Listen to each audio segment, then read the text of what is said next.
Happy Halloween. My name is Ray Salazar, and this is Morning Reel, a podcast where I review films in about 3 to 4 to 100 minutes or so of all kinds of genres from all kinds of countries. Today, because it's Halloween, I figure it'd be very cliche if I reviewed Halloween on Halloween, and not just Halloween, but the 1978 film Halloween, directed by, scored by John Carpenter. Legend. Legend. Halloween is an independent slasher film. In some ways, it's a horror film. I can't say if it is, but it's up there. This film was co written and produced by Deborah Hill, and it stars Jamie Lee Curtis, which is her first film, her first on screen, you know, actress role, And we got Donald Pleasance with PJ Souls and Nancy Keys in supporting roles. Now, this is a very plain and simple film. Um, there's no explosions.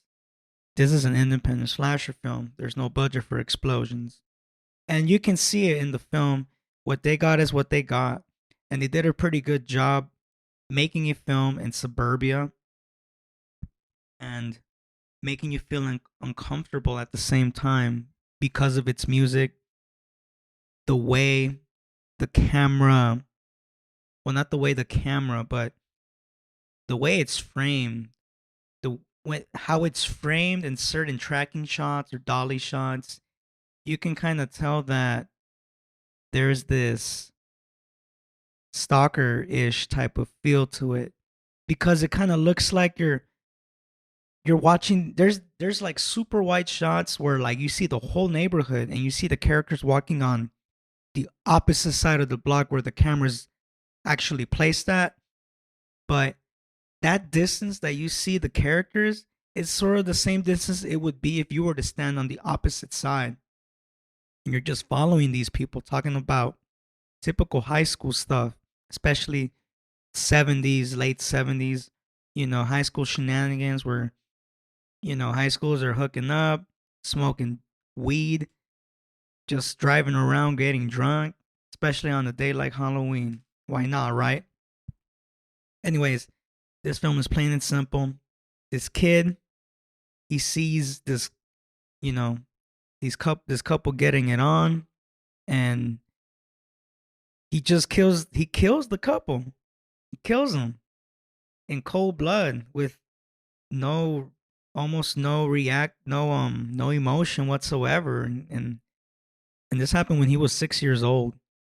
Then it goes to 15 years later where he escapes, goes back to his hometown, and guess what? It's Halloween. So it's sort of like a ritual. This guy just, I guess, just kills people on Halloween, man. At least that's what he plans to do. Off the top, I love the cinematography from Dean Cundy. It's beautiful, especially for a slasher film. It doesn't feel like a slasher film sometimes. It almost feels like a French New Wave film because you're using these wide shots.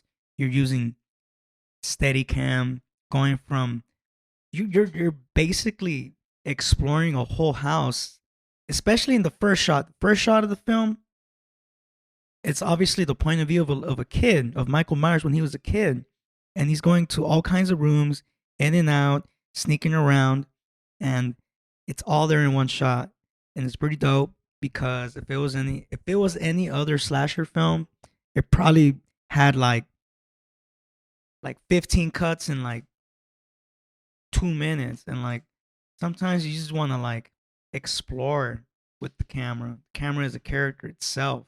That's kind of hard to do, and that's a French New Wave trick that John Carpenter masterfully won. And if you're gonna give this film any kind of credit to what it was trying to do, the cinematography was on point. The writing, I mean, it's solid. It's your typical high school slasher film where there's a damsel in distress. But what's cool about this film in particular the female lead. Now, I'm a big fan of Roger Ebert. Roger Ebert was not a fan of 70s to mid 80s horror films because of how grotesque it can be, and obviously the tropes of, the damsel in distress, the typical plot of kids getting into trouble, stuff like that. But the thing that he didn't like the most is the fact that violence on women are shown on screen, and it's pretty brutal compared to how a man is killed on screen. And in Halloween, I feel like the violence in this film is very equal as far as the genders are concerned, and we're talking female and male because that's what we see on screen.